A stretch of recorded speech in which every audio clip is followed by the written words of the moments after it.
बंदी छोड़ सतगुरु रामपाल जी परमेश्वर जी की जय हो।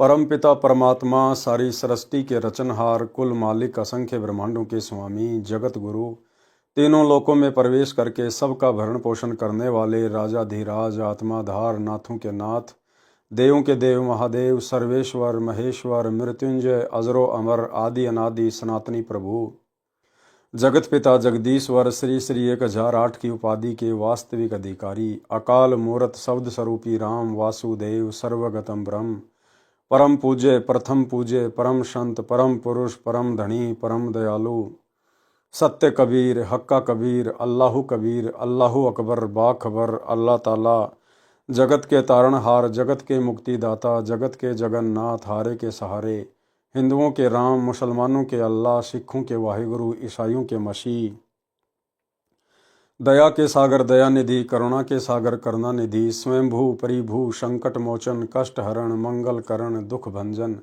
अविगत कबीर, निर्विकार निर्विषम परमात्मा, अलय अलेख सतगुरु, आदि अनादि सतगुरु, असली मर्यादा पुरुषोत्तम, असली राम, असली कृष्ण, असली घनश्याम, असली मुरारी, राजाओं के राजा, महाराजाओं के महाराजा, शहंशाहों के शहंशाह, सम्राटों के सम्राट, भगवानों के भगवान, अल्लाहों के अल्लाह, प्रभुओं के प्रभु, मसीहाओं के मसीह, सच्चे वाहे गुरु, बाबाओं के बाबा, पीरों के पीर, सेठों के सेठ, जगत सेठ, सावड़सा सेठ, सर्वगुण संपन्न, अनंत कोटि कलाओं के स्वामी, अनंत कोटि ब्रह्मांडों के नायक, योगियों में महायोगी, ध्यानियों में महाध्यानी, सिद्धों में परम सिद्ध, ज्ञानियों में तत्व ज्ञानी, ब्रह्म ज्ञानी, महाज्ञानी, परम ज्ञानी, सर्वश्रेष्ठ ज्ञानी, विज्ञानी, युवा कबीर, समर्थ कबीर, असमवात, अमित ओजा, सच्चे रहनुमा, करीम अल्लाह, सुभान अल्लाह, दुनिया के अंतिम पैगंबर, 8 सितंबर 1951 से गांव धनाना, जिला सोनीपत, हरियाणा, भारतवर्ष की पावन भूमि पे प्रकट रियल कल की भगवान श्री नारायण साकार हरि, श्री बाबा साहिब, शब्द स्वरूपी राम, संत श्रोमणी सतगुरु रामपाल जी परमेश्वर जी के चरण कमल में सात संगति से जुड़े हुए देश विदेश से सभी भाई बहनों का अनंत कोटि दंडवत प्रणाम। सत्साई भाई और बहनों, दया पूज्य गुरुदेव भगवान की, सतगुरु रामपाल जी परमेश्वर जी की, जिनके शुभ आशीर्वाद से, जिनकी विशेष कृपा दृष्टि से आप और हम सभी सत्सेवक भाई बहन सात संगति से जुड़कर अपनी आत्मा के कल्याणार्थ हेतु गुरुदेव के तत्व ज्ञान को आधार बनाकर निरंतर भक्ति मार्ग पर आगे की ओर बढ़ रहे हैं। भाई और बहनों, पूज्य गुरुदेव भगवान के कर कमल से लिखित पवित्र ग्रंथ मुक्ति बोध के ऊपर वीडियो बनाने की श्रृंखला जारी है। इसी श्रृंखला में आज हमारा ये चौथे नंबर का वीडियो है। अब आज के वीडियो की हम गुरुदेव भगवान के आशीर्वाद से शुरुआत करते हैं। पवित्र ग्रंथ मुक्ति बोध, पेज नंबर 26, भैंस का सींग भगवान बना। एक पाली भैंसों को खेतों में चराने वाला अपनी भैंसों को घास चराता चराता मंदिर के आसपास चला गया। मंदिर में पंडित कथा कर रहा था। भगवान के मिलने के पश्चात होने वाले सुख बता रहा था कि जिसको भगवान मिल गया तो सब कार्य सुगम हो जाते हैं। परमात्मा भगत के सब कार्य कर देता है। भगवान भगत को दुखी नहीं होने देता, इसलिए भगवान की खोज करनी चाहिए। पाली भैंसों ने तंग कर रखा था। एक किसी और जाकर दूसरे की फसल में घुसकर नुकसान कर देती, दूसरी भैंस किसी और, खेत के मालिक आकर पाली को पीटते थे, कहते थे कि हमारी फसल को हानि करा दी, अपनी भैंसों को संभाल कर रखा कर। पाली ने जब पंडित से सुना कि भगवान मिलने के पश्चात सब कार्य आप करता है और भगत मौज करता है, तो पंडित जी के निकट जाकर चरण पकड़कर कहा कि मुझे भगवान दे दो, मैं भैंसों ने बहुत दुखी कर रखा हूं। पंडित जी ने पीछा छुड़ाने के मकसद से कहा कि कल आना। पाली गया तो पंडित ने पहले ही भैंस का टूटा हुआ सींग जो कूड़े में पड़ा था उठाकर उसके ऊपर लाल कपड़ा लपेटकर लाल धागे यानी मौली से बांधकर कहा कि ले, ये भगवान है, इसकी पूजा करना, इसको पहले भोजन खिलाकर बाद में स्वयं खाना। कुछ दिनों में तेरी भक्ति से प्रसन्न होकर यह भगवान मनुष्य की तरह बन जाएगा, तब तेरे सब कार्य करेगा। ये तेरी सच्ची श्रद्धा पर निर्भर है कि तू कितनी आस्था से, सच्ची लगन से क्रिया करता है। यदि तेरी भक्ति में कमी रही तो भगवान मनुष्य के समान नहीं बनेगा।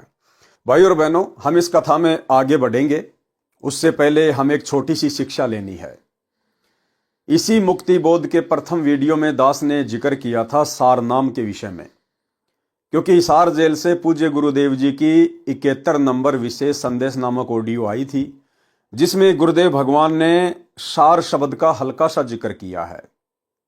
और गुरुदेव ने कहा कि ये सूरत अल सूरा जो कुरान मजीद है, इसके अंदर जो ये आयत लिखी हुई है, ऐन काफ शीन, ये 3 मंत्र क्या हैं कि आपको जो सारनाम मिला हुआ है, ये ऐन काफ शीप, इसके जो पहले पहले अक्षर हैं, ये सारनाम के तीनों मंत्रों के पहले पहले अक्षर हैं।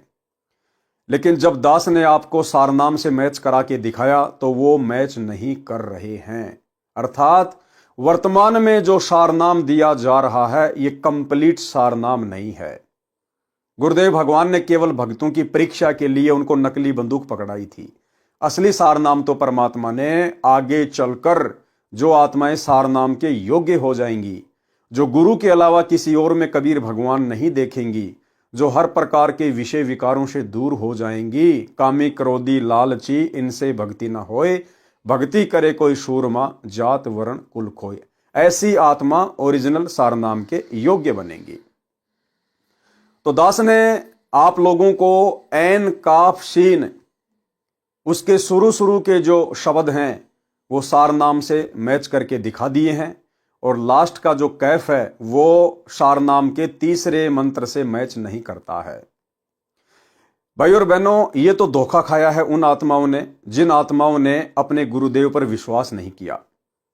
और 2014 बरवाला कांड के बाद गुरुदेव भगवान तो बैठे हिसार जेल में, और लोगों ने अपनी नादानी और मूर्खता के चलते इन फर्जी सतलोक आश्रमों में जाकर सारनाम ले लिया। ये आत्माएं तो धोखा खा चुकी हैं, ये आत्माएं अपने गुरुदेव भगवान पर अविश्वास प्रकट कर चुकी हैं। ठीक है, जो आत्माएं ज्ञान को आधार बनाकर साध संगति से जुड़ चुकी हैं और उस फर्जी सारनाम का जाप करना छोड़ दिया है, जो सारनाम 2014 बरवाला कांड के बाद उनको मिला था, उनको तो परमात्मा संभालेगा। और जितने भी भगत भाई बहन हैं जिन्होंने 2014 से पहले और गुरुदेव भगवान से सारनाम लिया है, वही मंत्र जो गुरुदेव ने पहले दिए थे 2014 बरवाला कांड से पहले, तो दास ने कहा था कि ऐसी आत्माओं को बिल्कुल भी शंका नहीं करनी है। वो ऐन काफ शीफ, ये जो मंत्र हैं, ये जो शब्द हैं, इनके प्रथम शब्द भले सारनाम से मैच खाते हैं या नहीं खाते हैं, ये 2014 से पहले जिन जिन भाई बहनों को सतगुरु रामपाल जी परमेश्वर जी से वही मंत्र सारनाम के रूप में मिल चुके हैं, उनको कोई किसी प्रकार की शंका नहीं करनी है। ये उनकी भी परीक्षा होगी। यदि आप जी गुरुदेव के बताए अनुसार उन मंत्रों का जाप करते रहेंगे सारनाम समझकर, जो विधि आपको गुरुदेव भगवान ने बताई है, यदि आप श्रद्धा और लगन के साथ जाप करेंगे तो आपके लिए वो ओरिजिनल सारनाम ही है। बाकी आगे चलकर परमात्मा आपको क्या देंगे क्या नहीं देंगे वो बाद की बात है, लेकिन आपने पूरी श्रद्धा और लगन के साथ उसे सारनाम ही समझकर जाप करना है। जिन जिन भाई बहनों को 2014 बरवाला कांड से पहले गुरुदेव के द्वारा जो सारनाम मिला है, क्योंकि भाई और बहनों, विश्वास श्रद्धा की ही ये परीक्षा है। और अब आगे आप जी इस कथा में यही पढ़ेंगे कि किस प्रकार से उस भैंस के चरवाहे ने, उस पाड़ी ने अपने गुरुजी पर, उस पंडित पर विश्वास कर लिया, जिस पंडित ने एक टूटा हुआ सींग जो किसी जानवर का था, भैंस का, उसके ऊपर लाल कपड़ा बांध के और एक मोड़ी बांधकर उस पाड़ी को दे दिया कि ये भगवान है और मैं जैसा कहूं तू वैसी ही क्रिया करना, कुछ ही दिनों में ये भगवान युवा मनुष्य बन जाएगा।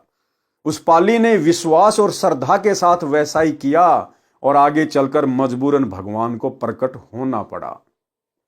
पाली उस भैंस के सींग को ले गया, उसके सामने भोजन रखकर कहा कि खाओ भगवान। भैंस का सींग कैसे भोजन खाता? पाली ने भी भोजन नहीं खाया। इस प्रकार 3-4 दिन बीत गए। पाली ने कहा कि मर जाऊंगा परंतु आपसे पहले भोजन नहीं खाऊंगा। मेरी भक्ति में कमी रह गई तो आप मनुष्य नहीं बनोगे।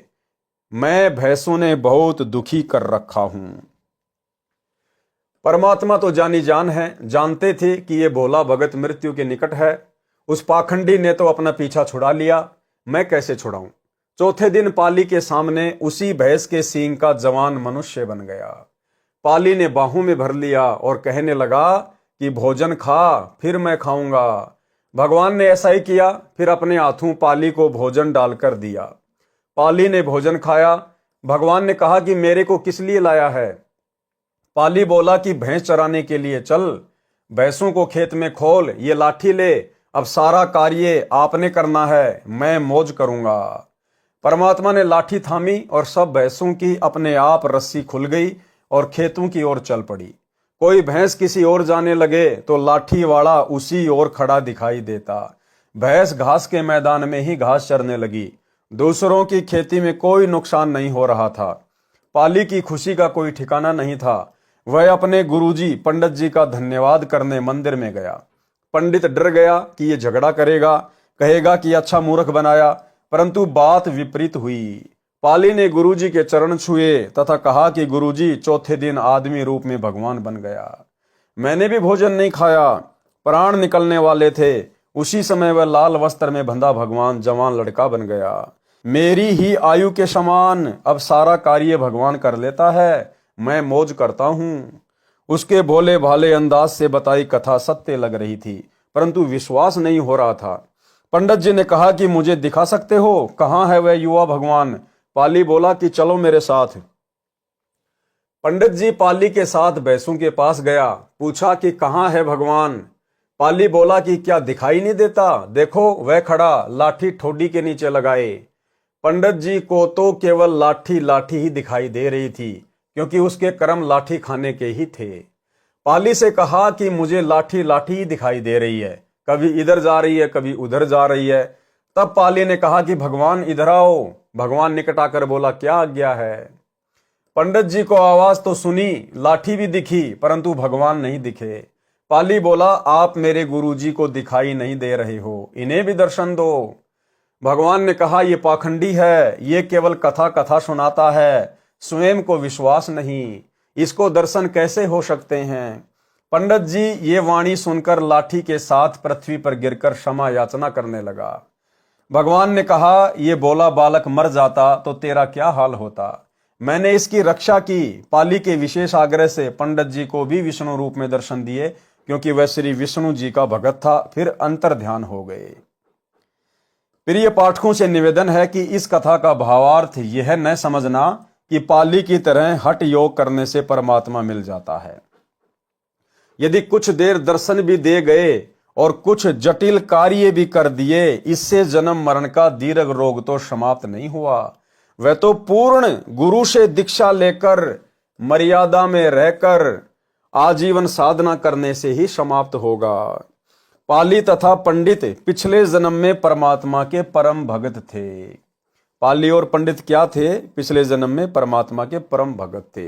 अब भाइयों और बहनों, इस प्रकार की अद्भुत घटनाएं, अद्भुत लीलाएं ऐसी ऐसी आत्माओं के साथ भी घटित हो जाती हैं जो वर्तमान में भक्ति भी नहीं करते, उन्होंने कोई गुरु भी धारण नहीं कर रखा। ऐसा क्यों? क्योंकि ये पिछले जन्म जन्मांतरों की भक्ति से परमात्मा अपनी आत्माओं के साथ, करोड़ों में से किसी एक आध के साथ इस प्रकार की लीला को जन्म देते हैं। ये सबके साथ नहीं होता है। परमात्मा कहते हैं, पिछले जन्म से होत है पूर्ण हंस मुराद। जिस प्रकार त्रेता युग में परमात्मा ने भगत प्रहलाद के लिए नरसिंह रूप धारण कर लिया, खंबे में से प्रकट हो गए, जबकि उस समय भगवान विष्णु के तो और भी बहुत भगत थे। बहुत सारे लोग भगवान विष्णु का नाम जाप किया करते थे, लेकिन प्रहलाद भगत के पिछले जन्म जन्मांतरों के भक्ति कर्म, भक्ति धन शेष था। कभी इसी कलयुग की बिचली पीढ़ी में सतगुरु रामपाल जी का भगत था, लेकिन मर्यादा में रहा नहीं, किसी भी कारण से वो पार नहीं हो पाया। मीराबाई के जहर को परमात्मा ने अमृत में बदल दिया। ये मीराबाई के पिछले जन्म जन्मांतरों की भक्ति के प्रतिफल में था। जबकि आज वर्तमान में ना जाने कितने लोग जहर पीते हैं, कितनी माता बहनों को जहर पिलाया जाता होगा। उनकी भगवान रक्षा क्यों नहीं करता? क्योंकि उनके पिछले जन्म जन्मांतरों की भक्ति शेष नहीं है। परमात्मा ने द्रौपदी की साड़ी बढ़ाई, उसको नंगा होने से बचाया, जबकि आजकल भी माता बहनों के साथ में बलात्कार होते हैं, भगवान को भी पुकारती हैं। भगवान क्यों नहीं आता? क्योंकि उनके पास उनके पिछले भक्ति कर्म, भक्ति धन शेष नहीं है। परंतु अपनी गलती से मुक्त नहीं हो पाए थे। यानी पाली तथा पंडित पिछले जन्म में परमात्मा के परम भगत थे, परंतु अपनी गलती से मुक्त नहीं हो पाए थे, उनको अब की बार पार करना है। देखो क्या कह रहे हैं गुरुदेव भगवान कि उस पंडित जी को और उस पाली को अब की बार पार करना है। अब की बार कब? इसी समय, इसी कलयुग की बिचली पीढ़ी में। और पार कौन करेगा? स्वयं परमात्मा पार करेगा, सतगुरु रामपाल जी परमेश्वर पार करेंगे। इसका मतलब उस समय वो लीला किसने की थी? भैंस के सींग से कौन प्रकट हुए थे? स्वयं यही कबीर परमात्मा सतगुरु रामपाल जी भगवान। गोता मारूं स्वर्ग में, जा बैठूं पाताल, और गरीब दास ढूंढता फिरूं अपने हीरे मोती लाल। उनको अब की बार पार करना है। उस कारण से ये सब कारण बनाए थे। पूर्व जन्म की भक्ति के प्रभाव से मानव परमात्मा की प्राप्ति के लिए प्रयत्न करता है। मार्ग ठीक न मिलने से शास्त्र विरुद्ध क्रिया करता रहता है, जैसे पंडित जी कर रहा था। जैसे पाली को यह विश्वास होना कि यह लाल कपड़े में लिपटा भगवान मनुष्य बन जाएगा, फिर दृढ़ता से क्रिया करना, यह पूर्व जन्म के भक्ति कर्मों का प्रभाव होता है। मोक्ष तो पूर्ण सतगुरु से सत्य मंत्र लेकर जाप करने से ही संभव है। संत गरीबदास जी ने वाणी रूपी वन में प्रत्येक प्रकार के पेड़ पौधे जड़ी बूटियां लगाई हैं। तत्वदर्शी संत रूपी वैद्य ही जन्म मरण के रोग के नाश की औषधि तैयार करके कल्याण करता है। इस तरह की लीला जो गुरु के भगत नहीं होते, उनमें युगों पर्यंत करोड़ों में से किसी एक के साथ होती है। यदि इतने से ही सब कुछ होता हो तो अन्य मंत्र जाप करने, धर्म करने की प्रेरणा की तथा वाणी लिखने की क्या आवश्यकता थी? इस तरह की लीला करके परमात्मा भक्तों में विश्वास बनाए रखता है। भक्ति से मोक्ष होता है। गुरु के भक्तों के लिए तो परमात्मा अनेकों अनहोनी लीलाएं भी करता रहता है, मोक्ष भी देता है। यानी वर्तमान में जैसे हमें पूर्ण गुरु प्राप्त है, तो वर्तमान में तो परमात्मा हम आत्माओं के लिए बहन मीराबाई और प्रहलाद भगत से भी बड़ी बड़ी अनहोनी घटनाओं को जन्म दे सकता है, यदि भगत के सामने ऐसी कोई विकट परिस्थिति पैदा हुई तो। प्रभुओं में समर्थ प्रभु ही कल्याणकारक है, और प्रभुओं में समर्थ प्रभु है सतगुरु रामपाल जी परमेश्वर, ये कबीर परमात्मा। प्रभुओं में समर्थ प्रभु ही कल्याणकारक है। साईं माने मालिक प्रभु। संतों में तत्वदर्शी संत ही उद्धार करने वाले हैं, और संत शिरोमणि सतगुरु रामपाल जी परमेश्वर। यानी एक सच्चे संत की भूमिका भी कबीर परमात्मा स्वयं ही निभाते हैं। और नामों में सत्य नाम तथा सार नाम ही मोक्ष के हैं, तथा परमात्मा की शक्ति का कोई अंत नहीं। वेद में कबीर अमित ओजा यानी कबीर देव, अमित यानी ऐशमित, ओजा यानी शक्ति वाले हैं। द्रौपदी पूर्व जन्म में परमात्मा की भक्ति करती थी। परमात्मा अनेकों वेश बनाकर भक्तों को प्रोत्साहित करते रहते हैं। परमात्मा गुरु ऋषि रूप में नगरी के पास आश्रम बनाकर रहते थे। कंवारी द्रौपदी को भी अन्य सहेलियों के साथ प्रथम मंत्र 5 नाम वाला प्राप्त था। विवाह के पश्चात पांडवों के साथ श्री कृष्ण जी को गुरु धारण कर लिया था। जो यथार्थ नाम इन देवों के हैं उनका जाप करती थी, जिस कारण परमेश्वर जी ने अंधे का रूप धारण करके साड़ी का टुकड़ा दान लिया, फिर उसकी रक्षा की, यानी द्रौपदी का चीर बढ़ाया। दुशासन जैसे योद्धा चीर उतारते उतारते थक गए, ढेर लग गया, परंतु चीर का अंत नहीं आया। इस प्रकार दान करने की प्रेरणा किसी जन्म में निज नाम की भक्ति करने का फल है। श्री रामचंद्र जी ने श्रीलंका जाने के लिए समुद्र पर पुल बनाना चाहा, तो परमेश्वर जी मुनिंद्र ऋषि के रूप में वहां गए। निकट के पहाड़ के चारों ओर अपनी डंडी छोटी लाठी से रेखा खींचकर उसके अंदर के पत्थर हल्के कर दिए, तब पुल बना था। जब गज यानी हाथी तथा ग्राहा यानी मगरमच्छ आपस में लड़ रहे थे, तो हाथी का पैर मगरमच्छ ने पकड़ कर जल में खींचा, तो हाथी ने आधा राम कहा था। उसी समय परमात्मा ने सुदर्शन चक्कर मगरमच्छ के माथे पर मारा, तब हाथी की जान बची। इस वाणी में यह बताना चाहा है कि परमात्मा का नाम ऐसे भाव से जपें जैसे हाथी को अपनी जान की भीख भगवान से मांगने के लिए सुमरण किया था, तो परमात्मा ने उसकी विपत्ति टाली। वही बात यहां भी स्पष्ट है कि ऐसी घटनाएं युगों पर्यंत घटती हैं। हाहा हूहू नाम के 2 तपस्वी थे, वे ही हाथी तथा मगरमच्छ बने थे, पिछली भक्ति संस्कारवश उनकी रक्षा हुई थी। गजग्राह की कथा यानी हाथी और मगरमच्छ की कथा। हा हा हू नाम के दो तपस्वी थे। उनको अपनी भक्ति का गर्व था। एक दूसरे से अधिक सिद्धि शक्ति वाला कहते थे। यानी भाई और बहनों, आप और हमने शिक्षा लेनी है कि हमें चाहे कोई भी नाम प्राप्त हो जाए, चाहे सार नाम मिल जाए, चाहे सार शब्द मिल जाए, चाहे हम 24 घंटे गुरुदेव भगवान के साथ में रहें, उनकी सेवा में रहें, लेकिन साधक को कभी भी अपनी सेवा और भक्ति के ऊपर घमंड नहीं होना चाहिए। इस बात की कोई अकड़ नहीं होनी चाहिए कि मेरे को तो सार शब्द प्राप्त है, मेरे को तो सार नाम मिला हुआ है। यदि कोई भगत भी आपकी प्रशंसा करे कि रे वो भगत जी को सार शब्द मिला हुआ है, वो भगत जी गुरु जी की विशेष सेवा में रहता है, तो इस प्रकार की बातें सुन के भगत के अंदर अहंकार नहीं आना चाहिए कि मेरी बड़ाई की जा रही है। भक्ति मार्ग में सबसे बड़ी हानि हो जाएगी, सबसे बड़ी हानि। ज्यों ज्यों हमारी भक्ति आगे बढ़े, ज्यों ज्यों हमें परमात्मा ज्यादा से ज्यादा सेवा दें, त्यों त्यों हमारे अंदर उतनी ही आधीनी आनी चाहिए, दास भाव आना चाहिए। तब तो हम सही चल रहे हैं। और अगर थोड़ी सी भी मान बढ़ाई आ गई तो भाई और बहनों, हमारा सत्यानाश होना शुरू हो जाएगा। इस कथा में आगे चलकर हमें यही शिक्षा मिलेगी। हा हा हू नाम के दो तपस्वी थे। उनको अपनी भक्ति का गर्व था। एक दूसरे से अधिक सिद्धि शक्ति वाला कहते थे। अपनी अपनी शक्ति के विषय में जानने के लिए ब्रह्मा जी के पास गए। ब्रह्मा जी से पूछा कि हमारे में से अधिक सिद्धि शक्ति वाला कौन है। ब्रह्मा जी ने कहा कि आप श्री विष्णु जी के पास जाओ, वे बता सकते हैं। ब्रह्मा जी को डर था कि एक को कम शक्ति वाला बताया तो दूसरा नाराज होकर श्राप ना दे दे। हा हा हू ने श्री विष्णु जी के पास जाकर यही जानना चाहा तो उत्तर मिला कि आप शिव जी के पास जाएं, वे तपस्वी हैं, ठीक ठीक बता सकते हैं। शिव जी ने उन दोनों को पृथ्वी पर मतंग ऋषि के पास जाकर अपना समाधान कराने की राय दी। यानी तीनों भगवानों ने उस आफत को टाल दिया।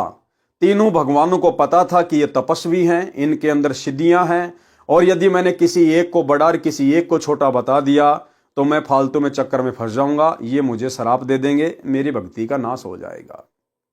ठीक इसी प्रकार भाई और बहनों, आज सतगुरु रामपाल जी परमेश्वर जी की शरण में आने के बाद हमें सीधा सीधा भक्ति का मार्ग मिल गया है। अब हम भगत भाई बहनों ने किसी भी सांसारिक प्रपंच में लोगों के बीच में ठेकेदार नहीं बनना चाहिए। जो जैसा करेगा समय आने पे अपना भुगतेगा, उसका परिणाम उसके सामने। हमने बीच में सरपंच नहीं बनना चाहिए, हमने केवल अपनी भक्ति पर ध्यान देना चाहिए। मतंग ऋषि वर्षों से तपस्या कर रहे थे, अवधूत बनकर रहते थे। अवधूत उसे कहते हैं जिसने शरीर के ऊपर एक वस्त्र लंगोट के अतिरिक्त कुछ न पहन रखा हो। मतंग ऋषि शरीर से बहुत मोटे यानी डील डोल थे। जब हा हा हू मतंग ऋषि के आश्रम के निकट गए तो उनके मोटे शरीर को देखकर हाहा ने विचार किया कि ऋषि तो हाथी जैसा है। हूहू ने विचार किया कि ऋषि तो मगरमच्छ के जैसा है। दूसरी शिक्षा देखो, ये जो शरीर है ये परमात्मा की रचना है, और परमात्मा की रचना में वो चाहे काला है, चाहे गोरा है, चाहे लूला है, चाहे लंगड़ा है, वो कैसा भी है, दुबला पतला मोटा, इस परमात्मा की रचना में हमने जरा भी मीन मेक या मजाक नहीं करना चाहिए। भगवान ने जिसको जैसा शरीर दिया है, घर परिवार दिया है, बाल बच्चे दिए हैं, संपत्ति दी है, ये उसके पिछले जन्मों की भक्ति और उसके संस्कार के आधार से दी है। इसलिए किसी के ऊपर भी हंसी मजाक झाड़ना परमात्मा के प्रति हंसी मजाक झाड़ने में आता है, जिसकी सजा आगे चल के इन दोनों ने पाई। हूहू ने विचार किया कि ऋषि तो मगरमच्छ जैसा है। मतंग ऋषि के निकट जाकर प्रणाम करके अपना उद्देश्य बताया कि कृपया आप बताएं कि हम दोनों में से किसकी आध्यात्मिक शक्ति अधिक है। ऋषि ने कहा कि आपके मन में जो विचार आया है आप उसी की योनि धारण करो और अपना फैसला स्वयं कर लें। उसी समय उन दोनों का शरीर छूट गया, यानी मृत्यु हो गई। हाहा को हाथी का जन्म मिला तथा हूहू को मगरमच्छ का जन्म मिला। जब दोनों जवान हो गए तो एक दिन हाथी दरिया पर पानी पीने गया तो उसका पैर मगरमच्छ ने पकड़ लिया। सारा दिन खींचा तान बनी रही। कभी हाथी मगरमच्छ को पानी से कुछ बाहर ले आए, कभी मगरमच्छ हाथी को पानी में खींच ले जाए। शाम को मगरमच्छ पैर छोड़ देता अगले दिन हाथी उसी स्थान पर जाकर अपना पैर मगरमच्छ को पकड़ाकर शक्ति परीक्षण करता था। यानी वो पिछले जन्म की भावना ज्यों की त्यों उनके अंदर बनी रही। पुराणों में लिखा है कि यह गजग्राहा का युद्ध 10,000 वर्ष तक चलता रहा। आसपास के जंगल में हाथी का आहार समाप्त हो गया। साथी हाथी दूर से आहार लाकर खिलाते थे। कुछ दिन बाद वे हाथी भी साथ छोड़ गए। हाथी बलहीन हो गया। एक दिन मगरमच्छ ने हाथी को जल में गहरा खींच लिया। हाथी की सूंड का केवल नाक पानी से बाहर बचा था। हाथी को अपनी मौत दिखाई दी तो मृत्यु के भय से परमात्मा को पुकारा। केवल इतना समय बचा था कि हाथी की आत्मा ने रा यानी आधा राम ही कहा। केवल रा ही बोल पाई। यानी भाई और बहनों, वो जो हाथी था वो मादा हाथी थी। मादा, क्योंकि देखो परमात्मा तो सर्वज्ञ है, जानी जान है। यहां देखो गुरुदेव ने संकेत किया है, केवल रै ही बोल पाई। पाई बोल पाई, एक होता है बोल पाया, एक बोल पाई। तो वो जो हाथी था वो मादा हाथी था। उसी क्षण परमात्मा ने सुदर्शन चक्र मगरमच्छ के सिर में मारा। मगरमच्छ का मुख खुल गया। हाथी बाहर पटरी पर खड़ा हो गया। परमात्मा प्रकट हुए। हाथी से कहा कि तुम स्वर्ग चलो। तुमने मुझे सच्चे मन से याद किया है, मेरा नाम बड़ी तड़प से लिया है। मगरमच्छ ने कहा कि हे प्रभु, जिस तड़प से इसने आपका नाम जपा है मैंने उसको उसी तड़प से सुना है, परंतु हार जीत का मामला था इसलिए मैं छोड़ नहीं पा रहा था। आप तो अंतर्यामी हैं, मन की बात भी जानते हो, मेरा भी कल्याण करो। प्रभु ने दोनों को स्वर्ग भेजा। फिर से जन्म हुआ, फिर अपनी साधना शुरू की। अब इस कथा से हमें क्या निष्कर्ष मिलता है? जानने योग्य यानी निष्कर्ष। नंबर 1, यदि परमात्मा का उस कशक यानी तड़प के साथ नाम जपा जाए तो विशेष तथा शीघ्र लाभ होता है। जैसे हाथी ने मौत के भय से नाम उच्चारा था, केवल रै ही बोल पाया था, फिर डूब जाना था। इसको संतों ने ररंकार धुन यानी लगन कहा है। कई संतजन दीक्षा मंत्र में ररंकार नाम जाप करने को देते हैं, वह उचित नहीं है। नंबर 2, जैसे कहीं संत सत्संग करता है तो उसे विशेष तड़प के साथ परमात्मा की महिमा सुनानी चाहिए। उसका श्रोताओं पर गहरा प्रभाव पड़ता है। श्रोताओं को भी उसी तड़प यानी ररंकार वाली लगन से सत्संग सुनना चाहिए। उससे वक्ता तथा श्रोता दोनों को ज्ञान यज्ञ का समान लाभ मिलता है। नंबर 3, घोर तप करने वाले मोक्ष प्राप्त नहीं कर सकते, क्योंकि तप करना शास्त्र विरुद्ध है।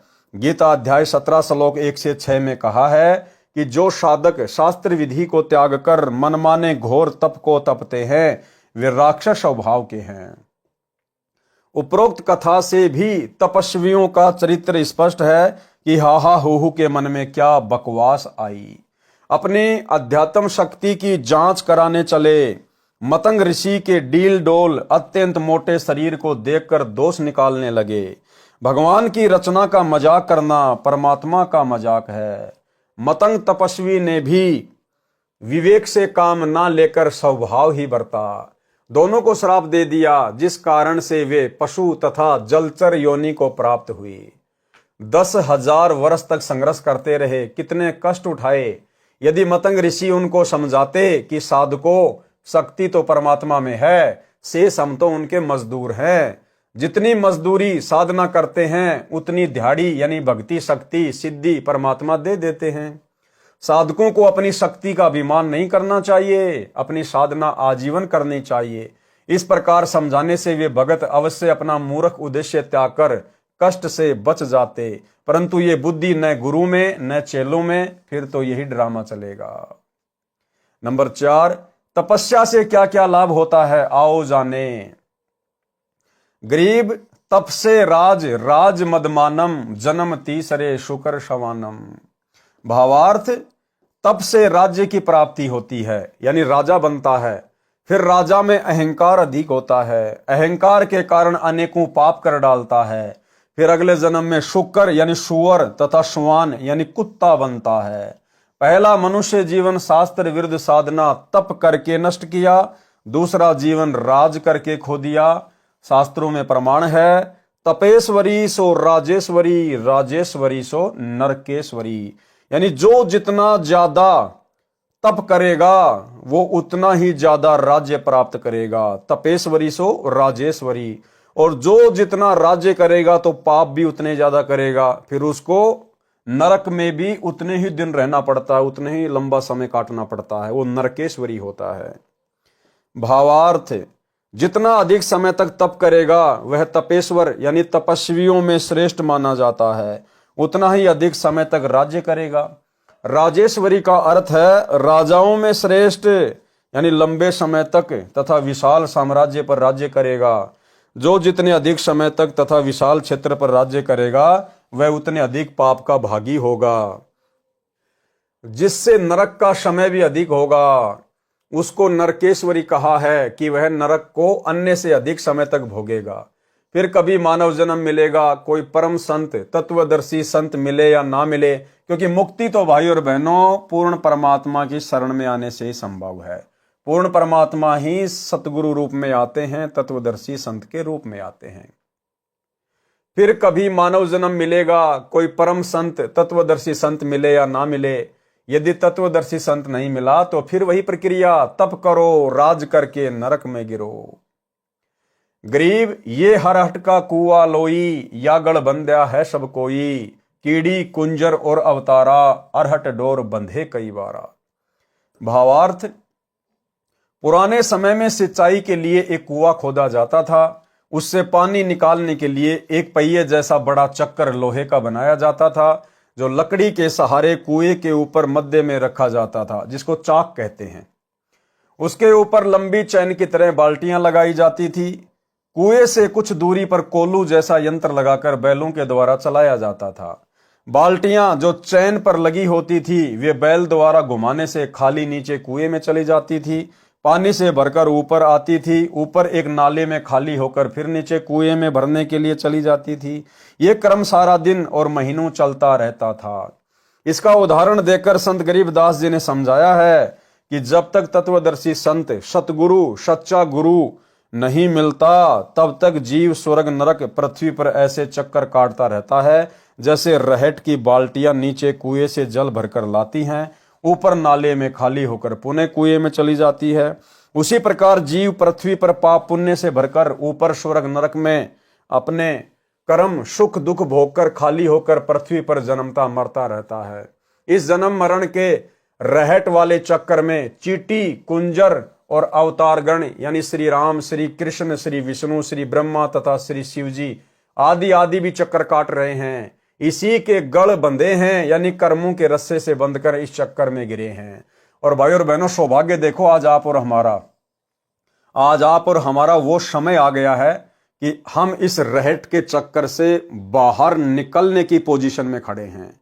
आज हम कलयुग की बिचली पीढ़ी में खड़े हैं। आज हमें पूर्ण सतगुरु प्राप्त है, पूर्ण तत्वदर्शी संत प्राप्त है। स्वयं कबीर भगवान हमें सतगुरुदेव रामपाल जी परमेश्वर जी के रूप में प्राप्त हैं। आज हम अपनी बाल्टी को इस रहट से अलग कर सकते हैं। आज हम जन्म मरण के चक्कर से सदा सदा अपना पीछा छुड़वा सकते हैं। जो सिद्ध करना था वह यह है कि पाड़ी यानी चरवाहा तो मनुष्य था, उसको परमात्मा मिलना और सुख देना पूर्व जन्म के संस्कार से ही था, तथा सच्ची लगन का परिणाम भी, परंतु मोक्ष नहीं, क्योंकि उस पंडित के पास में कोई सच्ची भक्ति नहीं थी, वो कोई सच्चा गुरु नहीं था। वो तो केवल उस पाली के पिछले भक्ति संस्कार से परमात्मा ने उसके लगन और विश्वास को देखकर प्रकट होना पड़ा। और इस प्रकार की घटनाओं के माध्यम से परमात्मा काफी लंबे समय तक भगत समाज में विश्वास को बनाए रखते हैं, लोगों को भक्ति पर लगाए रखते हैं, परंतु मोक्ष नहीं। इस गजग्राह कथा में दोनों ही पशु थे, फिर भी भगवान ने अनहोनी कर दी। भाई चलो, जो पाड़ी था वो तो इंसान था, इसलिए भगवान प्रकट हो गया, लेकिन ये मगरमच्छ और हाथी ये तो जानवर थे, उनके लिए भी परमात्मा ने विष्णु का रूप बना के प्रकट होना पड़ा। फिर भी भगवान ने अनहोनी कर दी, परंतु पूर्व जन्म का संस्कार ही प्राप्त हुआ। संत गरीबदास जी ने समझाना चाहा है कि जो गुरु बनकर जनता को भ्रमित करते हैं वे पूर्व जन्म के पुण्यकर्मी प्राणी हैं और वर्तमान में जीवन व्यर्थ कर रहे हैं। उनसे तो सामान्य व्यक्ति जो पूर्व जन्म का पुण्यकर्मी है और वर्तमान में विशेष पाप नहीं कर रहा है, तो यदि उस पर कोई आपत्ति आती है तो परमात्मा उसके बचे हुए पुण्यों के आधार से चमत्कार कर देता है। परंतु नकली गुरु पद पर विराजमान व्यक्ति अपने पुण्यों तथा भक्ति शक्ति को दुआ यानी आशीर्वाद तथा बद्दुआ यानी श्राप देकर नष्ट कर देता है। इस कारण से पंडित गए नरक में भक्ति से खाली हाथ, भाग्य से मिले जीव को परम संत का साथ, जो साथ आज आप और हमें मिल चुका है। बिन सतगुरु पावे नहीं खालक खोज विचार, 84 जग जात है चिन्हत नाही सार। भावार्थ, नकली गुरु यानी ब्राह्मण नरक में जाते हैं। भक्ति कर्म शास्त्र के विरुद्ध होने से भक्ति की शक्ति प्राप्त न करके खाली हाथ चले गए। पूर्व जन्म में शुभ कर्मों के संयोग बिना परम संत यानी तत्वदर्शी संत नहीं मिलता। पिछले जन्म से होता है पूर्ण हंस मुराद। परमात्मा कहते हैं साधु सेती मस्करी चोरा नाल खुशाल, मल अखाड़ा जीतेंगे युगन युगन के माल। ये कबीर परमात्मा सच्चे सतगुरु के रूप में, तत्वदर्शी संत के रूप में केवल उन्हीं आत्माओं को मिलता है जिनके पूर्व जन्म के भयंकर भक्ति कर्म होते हैं। और सतगुरु के बिना खालिक यानी परमात्मा का विचार यानी यथार्थ ज्ञान नहीं मिलता, जिस कारण से संसार के व्यक्ति 84 लाख प्रकार के प्राणियों के शरीरों को प्राप्त करते हैं, क्योंकि वे सारनाम मूल ज्ञान तत्व ज्ञान को नहीं पहचानते। वाणी नंबर 26 का भावार्थ है कि परमात्मा में पूर्ण विश्वास करके क्रिया करने से लाभ होता है, औपचारिकता से नहीं। इसी प्रकार द्रौपदी पूर्व जन्म में परमात्मा की परम भगत थी। फिर वर्तमान जन्म में एक अंधे साधु को साड़ी फाड़कर लंगोट यानी कोपीन के लिए कपड़ा दिया था। अंधे साधु के वेश में स्वयं कबीर परमेश्वर ही लीला कर रहे थे। यानी भाई और बहनों, सारी लीला ये कबीर भगवान ही करता है। उस पाली के पास भी यही सतगुरुदेव भगवान आए, द्रौपदी के पास भी यही परमात्मा गए। यही परमेश्वर है जो हर समय यहाँ पर लीलाएं करते रहते हैं। खाली खेले खलक में 6 ऋतु 12 मास। जिस कारण से जिस समय दुशासन ने द्रौपदी को सभा में नंगा करने की कोशिश की, तो द्रौपदी ने देखा कि न तो मेरे 5 पति 5 पांडव जो भीम जैसे महाबली थे, ना तो वो सहायता कर रहे हैं, न भीष्म पितामह द्रोणाचार्य तथा दानी कर्ण ही सहायता कर रहे हैं। सबके सब किसी न किसी बंधन के कारण विवश है। तब निर्बंध परमात्मा को अपनी रक्षार्थ हृदय से हाथी की तरह तड़फ कर पुकार की। उसी समय परमेश्वर जी ने द्रौपदी का चीर अनंत कर दिया। दुशासन जैसे योद्धा जिसमें 10,000 हाथियों की शक्ति थी, थककर चूर हो गया, चीर का ढेर लग गया, परंतु द्रौपदी निर्वस्त्र नहीं हुई। परमात्मा ने द्रौपदी की लाज रखी। पांडवों के गुरु श्री कृष्ण जी थे, जिस कारण से उनका नाम चीर बढ़ाने की लीला में जुड़ा है। इसलिए वाणी में कहा है कि निज नाम की महिमा सुनो जो किसी जन्म में प्राप्त हुआ था। जब परमेश्वर सतगुरु रूप में उस द्रौपदी वाली आत्मा को मिले थे, कबीर परमात्मा किस रूप में मिले थे? सतगुरु रूप में। यानी सतगुरु रूप में कबीर परमात्मा ही सतलोक से चलकर आते हैं। उनको वास्तविक मंत्र जाप करने को दिया था, उसकी भक्ति की शक्ति शेष थी, उस कारण द्रौपदी की इज्जत रही थी। कबीर कमाई आपनी कभू न निष्फल जाए, 7 समुद्र आड़े पड़ो मिले अगाऊ आए। भावार्थ, कबीर परमेश्वर जी ने कहा है कि अपनी भक्ति की मजदूरी यानी कमाई कभी व्यर्थ नहीं जाती। चाहे कितनी बाधाएं आ जाएं, वह अवश्य मिलती है। इसी के आधार से द्रौपदी का चीर बढ़ा, महिमा हुई। इसलिए कहा है कि निज नाम यानी यथार्थ भक्ति मंत्र की महिमा सुन और उस पर अमल कर। एक वैश्या गणिका थी, उसको जीवन में पहली बार सत्संग सुनने का अवसर मिला। उस दिन अपने कर्म से गलानी हो गई और सतगुरु से दीक्षा लेकर सच्ची लगन से भक्ति करके विमान में बैठकर स्वर्ग लोक में गई। सच्चा नाम जिस भी देव का है वह खेवट मल्हा का कार्य करता है। जैसे नौका चलाने वाला मल्हा व्यक्तियों को दरिया से पार कर देता है, ऐसे वास्तविक नाम भवसागर से भक्तों को पार कर देता है। वाणी नंबर 30। गरीब बारद डारी कबीर जी, भगत हेत के काज, सेहू को तो सिर दिया बेची बंदगी नाज। सरलार्थ, संत गरीबदास जी ने परमेश्वर कबीर जी का उदाहरण देकर हम भक्तों को समझाया है कि जैसे कबीर भगत के साथ काशी के पंडितों तथा मुल्ला काजियों ने ईर्ष्या के कारण झूठी चिट्ठियां डाली थी कि कबीर जी भोजन भंडारा करेंगे, प्रत्येक भोजन के पश्चात एक मोहर तथा एक दोहर दक्षिणा में देंगे। इस कारण 18 लाख साधु संत भगत निश्चित दिन पहुंच गए थे। कबीर जी जुलाहे का कार्य करते थे, जो मेहनताना मिलता था उससे अपने परिवार के खर्च का रखकर शेष को भोजन भंडारा करके धर्म में लगा देते थे। शिक्षा है भाई और बहनों, आज हमने इन शिक्षाओं पर पूरी तरह से अमल करना पड़ेगा यदि मोक्ष प्राप्त करना है तो। कबीर परमेश्वर सारी सृष्टि के मालिक 120 वर्ष तक एक झोपड़ी में रहे, जुलाई की भूमिका की। और गुरुदेव कह रहे हैं जितना उनको मेहनताना मिलता था, जितना दिन में वो कमाते थे, केवल अपने भोजन भंडारे का ही रखते थे। उससे ज्यादा यदि होता था तो उसको भंडारे में लगा दिया करते थे, सेवा में लगा दिया करते थे। और जब उनके ऊपर विशेष आपत्ति आई, एक लीला की परमात्मा ने, जब विशेष आपत्ति आई उनके नाम से, दिल्ली के बादशाह सिकंदर लोदी के धार्मिक गुरु शेख तकी ने, जो कि कबीर परमात्मा से ईर्ष्या रखता था, उसने देश भर में चिट्ठियां डलवा दी कि कबीर भंडारा करेगा।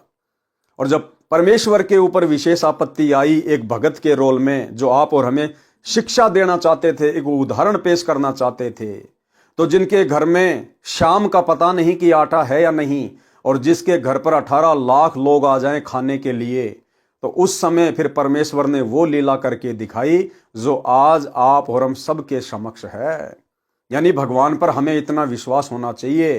तो हम भगत भाई बहनों को परमात्मा गुरुदेव भगवान एक शिक्षा दे रहे हैं कि आप चाहे कितने बड़े अधिकारी हैं, आप कितने बड़े बिजनेसमैन हैं, पहली बात तो इस भक्ति मार्ग को समझने के बाद अगर अपनी आत्मा का कल्याण करवाना है तो आपने सीधे सीधे तरीके से, नॉर्मल तरीके से रहना है।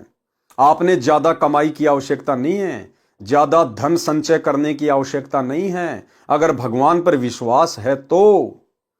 इसलिए परमेश्वर कहते हैं कि अपने काम को सीमित करो, जितनी आवश्यकता है उतना ही काम फैलाओ, ज्यादा समय परमात्मा की महिमा, भक्ति और सेवा में लगाओ।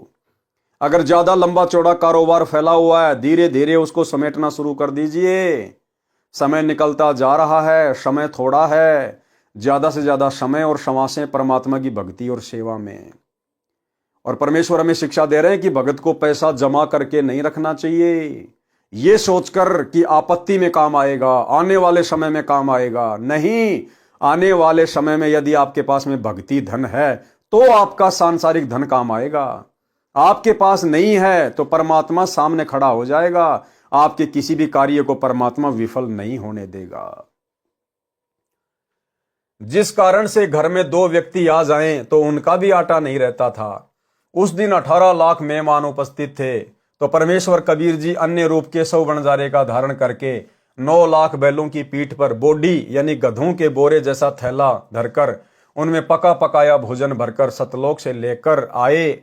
और 3 दिन का भोजन भंडारा चिट्ठी में लिखा था, तो 3 दिन ही 18 लाख व्यक्तियों को भोजन कराया, तथा प्रत्येक खाने के पश्चात एक सोने की मोहर तथा एक दोहर दी गई। जो हरिद्वार से गरीबदास वाले पंथियों ने सदग्रंथ छपाया है, उसमें वाणी इस प्रकार है। गरीब बारद डुरी कबीर कै भक्ति हेत के काज। यथार्थ वाणी ऊपर लिखी है, फिर भी हमने भावार्थ समझना है। जब कबीर जी काशी में लहर तारा तालाब में कमल के फूल पर शिशु रूप में प्रकट होकर लीला करने आए हुए थे, उसी समय एक रामानंद जी पंडित थे जो प्रसिद्ध आचार्य माने जाते थे। उनको कबीर परमेश्वर जी ने अपने सतलोक के दर्शन कराए, अपना परिचय कराया, फिर वापस शरीर में लाकर छोड़ा। उसके पश्चात स्वामी रामानंद जी ने कहा, दोहूं ठोर है एक तू भया एक से दोय, गरीब दास हम कारणे आए हो मगजोय। कि ये परमात्मा सतलोक में भी आप ही बैठे हो अपने तेजोमय रूप में, और पृथ्वी पर सतगुरु की भूमिका भी आप ही कर रहे हो। दहू ठोर है एक तू यानी दोनों जगह आप ही हो, और भया एक से दोय, गरीब दास हम कारणे आए हो मगजोए। आप तो हम जीवों के लिए सतलोक से चल कर आए हो गति करके। बोलत रामानंद जी सुनो कबीर करतार, गरीब दास सब रूप में तुम ही बोलनहार। तुम साहिब तुम संत हो, तुम सतगुरु तुम हंस, गरीब दास तव रूप बिना और न दूजा अंश। कि ये परमात्मा एक सच्चे भगत की भूमिका भी आप ही निभाते हो, एक सच्चे संत की भूमिका और सच्चे सतगुरु की भूमिका भी आप ही निभाते हो, और परमेश्वर तो आप हो ही। भावार्थ, स्वामी रामानंद जी ने कहा है कि हे कबीर जी, आप ऊपर सतलोक में भी हैं, आप यहाँ हमारे पास भी विद्यमान हैं, आप दोनों स्थानों पर लीला कर रहे हैं। वास्तव में आप ही साहब यानी परमात्मा हैं, वास्तव में आप ही पूर्ण संत के गुणों से युक्त हैं, और वास्तव में सतगुरु भी आप ही हैं, तथा एक वास्तविक हंस यानी जैसा भगत होना चाहिए वे लक्षण भी आप में ही हैं। कबीर जी एक उदाहरण पेश कर रहे थे कि जैसे मैं मेहनत करके धन कमाता हूं, भक्ति भी करता हूं तथा निर्धन होकर भी भोजन भंडारा लंगर करवाता रहता हूं, यदि अन्य भगत भी मेरी तरह पूर्ण विश्वास के साथ ऐसा करेगा तो परमात्मा उस भगत की ऐसे सहायता करता है जैसे मेरी की। 18 लाख साधु भक्तों को 3 दिन भोजन भंडारा करा दिया। वास्तव में सब लीला स्वयं कबीर जी ने ही की थी, भक्तों का मनोबल बढ़ाने के लिए। वास्तविक कथा इस प्रकार है। काशी में भोजन भंडारा कराना।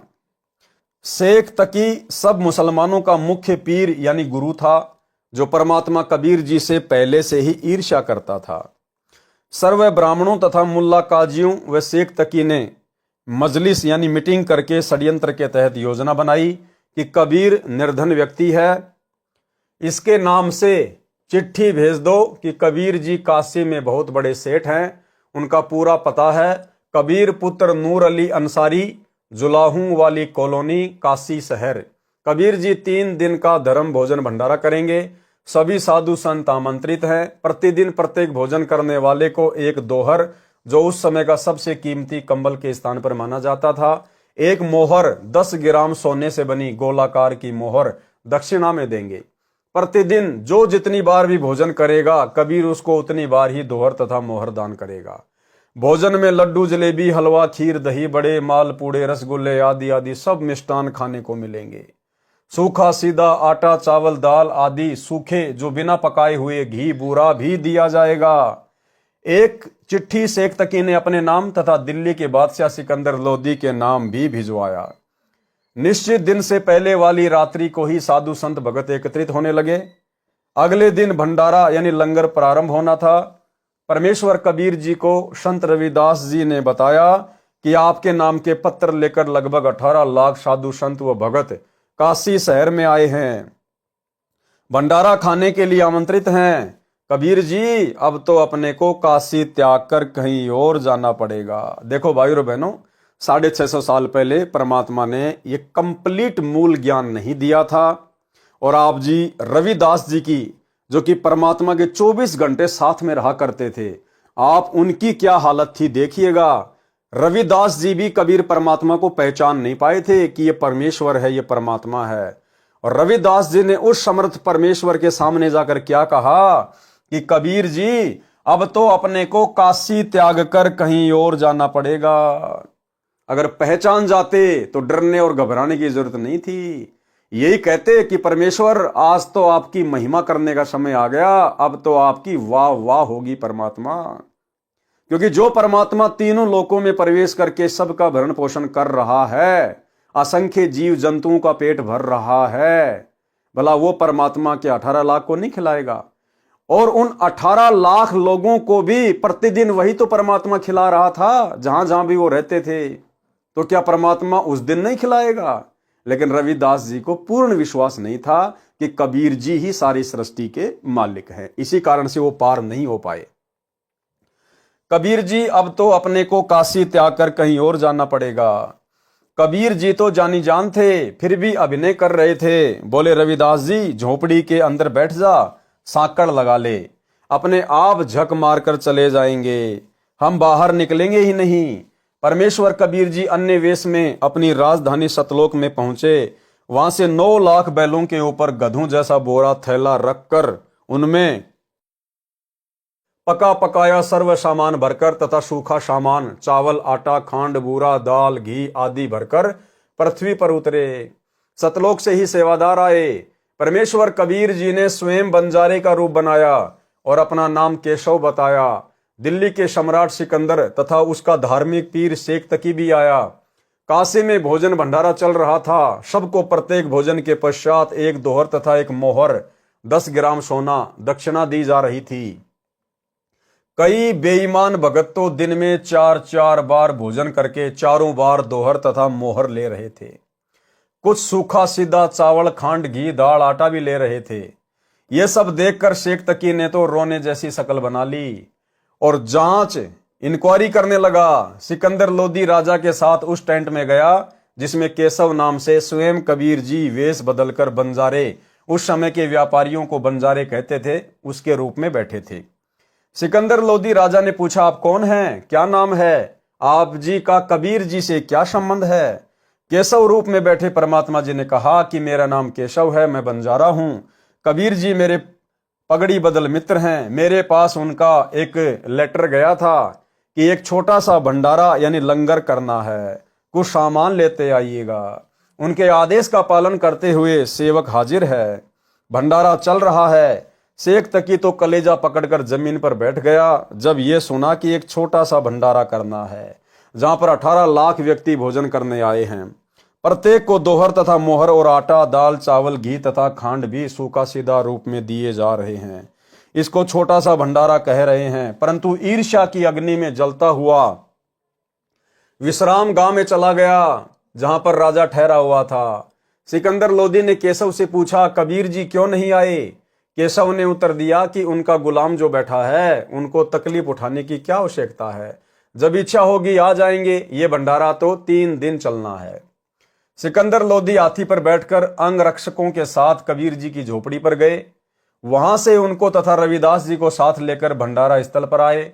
सबसे कबीर सेठ का परिचय कराया तथा केशव रूप में स्वयं डबल रोल करके उपस्थित संतों भक्तों को प्रश्न उत्तर करके सत्संग सुनाया जो 24 घंटे तक चला।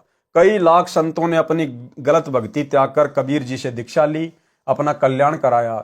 भंडारे के समापन के बाद जब बचा हुआ सब सामान तथा टेंट बैलों पर लादकर चलने लगे, उस समय सिकंदर लोदी राजा तथा शेख तकी, केशव तथा कबीर जी एक स्थान पर खड़े थे। सब बैल तथा साथ लाए सेवक जो बंजारों की वेशभूषा में थे गंगा पार करके चले गए।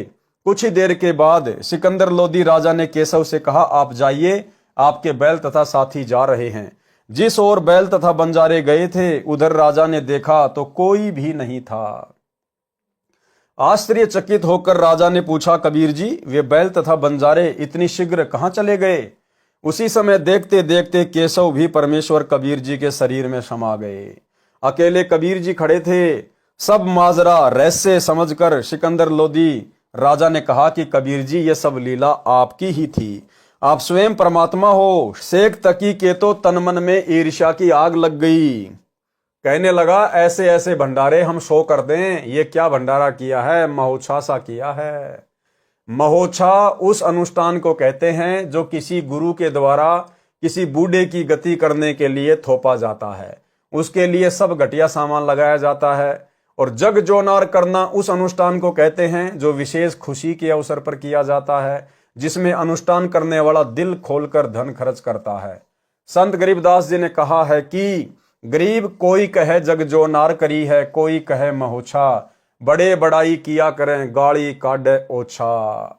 यानी उस भंडारे में जो साधु संत महात्मा आए थे, बढ़िया बढ़िया मनमोहक भोजन खा रहे थे, सोने की दोहर और मोहर ले रहे थे, सूखा आटा, दाल, चावल, चीनी ले रहे थे, वो तो जय जयकार कर रहे थे, जय हो कबीर सेठ की, जय हो कबीर सेठ की, जग जोनार कर दी, जग जोनार कर दी। और जो ईर्ष्या में जल भुन रहे थे शेख तकी जैसे, उन्होंने कहा ये तो महोत्साह सा किया है, महोत्साह सा।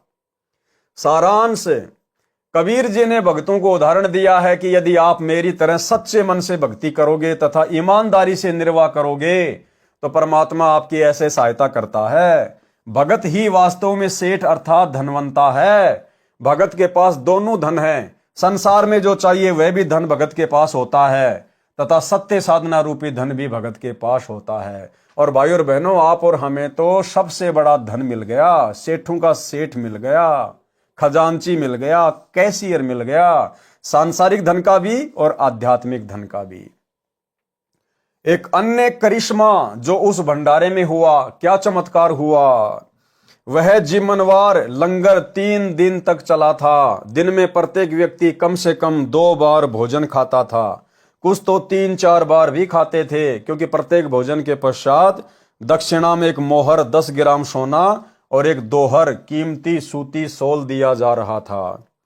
इस लालच में बार बार भोजन खाते थे। 3 दिन तक 18 लाख व्यक्ति शौच तथा पेशाब करके काशी के चारों ओर ढेर लगा देते। सोचो भाई और बहनों, 18 लाख लोग 3 दिन तक और छिक छिक के खा रहे थे, छिक छिक के पी रहे थे। अब 18 लाख लोग कहां तो पेशाब करने जाते, कहां लेटरिन करते, और यदि वो लोग लेटरिन करते तो 3 दिन में वहां पर ढेर लगा देते गंदगी का। एक भी व्यक्ति ना तो 3 दिन में पेशाब करने गया और ना ही फ्रेश होने के लिए गया। 3 दिन तक 18 लाख व्यक्ति शौच तथा पेशाब करके काशी के चारों ओर ढेर लगा देते, काशी को सड़ा देते। काशी निवासियों तथा उन 18 लाख अतिथियों तथा 1 लाख सेवादार जो सतलोक से आए थे, उस गंध का ढेर लग जाता। श्वास लेना दूभर हो जाता, परंतु ऐसा महसूस भी नहीं हुआ। सब दिन में 2-3 बार भोजन खा रहे थे, परंतु शौच एक बार भी नहीं जा रहे थे। फरोश होने कोई नहीं जा रहा था, ना पेशाब कर रहे थे। इतना स्वादिष्ट भोजन था कि पेट भर भर कर खा रहे थे। पहले से दुगना भोजन खा रहे थे, हजम भी हो रहा था।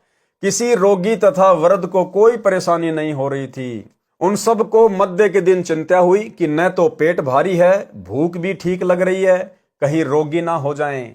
सतलोक से आए सेवकों को समस्या बताई तो उन्होंने कहा कि यह भोजन ऐसी जड़ी बूटियां डालकर बनाया है जिनसे ये शरीर में ही समा जाएगा। हम तो प्रतिदिन यही भोजन अपने लंगर में बनाते हैं, यही खाते हैं। हम कभी सोच नहीं जाते तथा न पेशाब करते। आप निश्चिंत रहो। फिर भी विचार कर रहे थे कि खाना खाया है, परंतु कुछ तो मल निकलना चाहिए। उनको लैट्रिन जाने का दबाव हुआ। सब शहर से बाहर चल पड़े। टट्टी के लिए एकांत स्थान खोजकर बैठे तो गुदा से वायु निकली। पेट हल्का हो गया तथा वायु से सुगंध निकली जैसे केवड़े का पानी छिड़का हो। ये सब देखकर सबको सेवादारों की बात पर विश्वास हुआ। तब उनका डर समाप्त हुआ, परंतु फिर भी सबकी आंखों पर अज्ञान की पट्टी बंधी थी। परमेश्वर कबीर जी को परमेश्वर नहीं स्वीकारा। और भाइयों बहनों, आज भी वो स्थिति है। ये तो दया हुई गुरुदेव भगवान की चंद साध संगति से जुड़ी हुई आत्माओं के ऊपर, जिन्होंने गुरु रूप में आए हुए अपने परमेश्वर को, अपने कबीर भगवान को पहचान लिया। इसके अलावा सतलोक आश्रमों से जुड़े हुए उन सभी भाई बहनों की, गुरुदेव के परिवार वालों की, कोऑर्डिनेटरों की, आश्रम संचालकों की आज भी वही दशा है जो दशा 650 साल पहले थी। ड्रामे आप इनसे कितने करवा लो, लेकिन ज्ञान आधार बिल्कुल भी नहीं है। ये लोग आज भी अपने गुरुदेव को परमात्मा के रूप में स्वीकार नहीं कर पाए हैं। पुराणों में भी प्रकरण आता है कि अयोध्या के राजा ऋषभ देव जी राज त्याग कर जंगलों में साधना करते थे। उनका भोजन स्वर्ग से आता था। उनके मल पाखाने से सुगंध निकलती थी। आसपास के क्षेत्र के व्यक्ति इसको देखकर आश्चर्यचकित होते थे। इसी तरह सतलोक का आहार करने से केवल सुगंध निकलती है, मल नहीं। स्वर्ग तो सतलोक की नकल है जो नकली है। वाणी नंबर 30 में कहा है कि सेवों को तो शीश दिया, बेच बंदगी नाज। सेव तथा शिव ने किस कारण शीश दान किया, पढ़े सत्य कथा। सेव सम्मन की कथा।